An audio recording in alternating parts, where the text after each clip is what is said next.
In today's video, I'm going to teach you how to access files offline in Google Drive. If you've ever been on a flight, working from a cafe with spotty Wi-Fi, or simply want peace of mind when the internet drops, making files available offline is a quick way to keep your work moving. Think of it as telling Drive to keep a local copy of a file on your device so you can open it without a connection. Any edits you make offline will quietly sync back to the cloud once you reconnect. First, go to Google Drive in your web browser. Make sure you're signed into the correct account and that you have a stable connection for this setup, since Drive needs a moment to prepare files for offline use. You'll be working right from the main Drive page, so there's nothing special to install here for this process. Next, locate the file you want to use offline. You can scroll through your folders, use the search bar, or filter by type if that makes it easier. This feature works especially well for Google Docs, Sheets, and Slides because they're designed for seamless offline editing.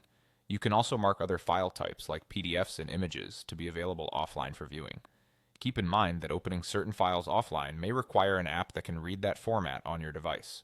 Now right-click on the file. On a computer, that's a two-finger click on a trackpad or a right-click with a mouse. A menu will appear with a list of actions you can take on the file. From that menu, click on Make Available Offline.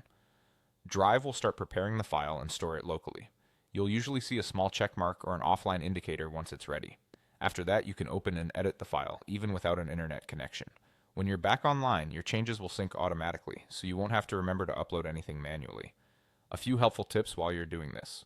Larger files may take a little longer to finish preparing, so give it a moment.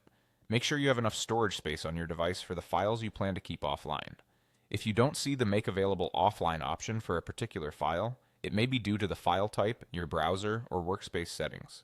And if you ever change your mind, you can return to the same menu to stop keeping a file offline and free up space. That's all it takes. Go to Google Drive, find your file, right-click, and choose Make Available Offline. With this setup, you'll be ready to keep working no matter where you are.